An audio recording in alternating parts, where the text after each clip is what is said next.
उमरगा तालुक्यात जिल्हा परिषद निवडणुकीसाठी 84 उमेदवार रिंगणात. जिल्हा परिषदसाठी 31 तर पंचायत समितीसाठी 53 उमेदवार. उमरगा तारीख 27.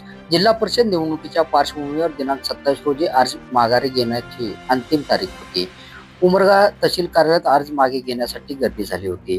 उमरगा तालुक्यातील 9 जिल्हा परिषद गटासाठी 31 उमेदवार निवडणूक रिंगणात असून त्यामध्ये भाजपचा राष्ट्रीय काँग्रेस 4, राष्ट्रवादी अजित पवार 1, शिवसेना उभाटा 5, राष्ट्रवादी शरद पवार 1, शिवसेना शिंदे गट 2, वंचित 2, बहुजन समाज पार्टी 3 तर अपक्ष 3 ठिकाणी लढत देणार आहेत.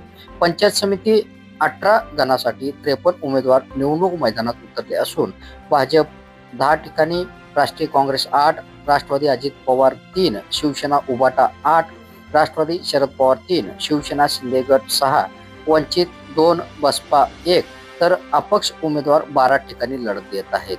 दिनांक 5 फेब्रुवारी रोजी मतदान प्रक्रिया पार पडणार असून पुरुष 91,297, स्त्री 81,398 असे एकूण 1,72,698 मतदार मतदानाचा हक्क बजावणार असल्याची अधिकृत माहिती निवडणूक विभागाने दिली आहे.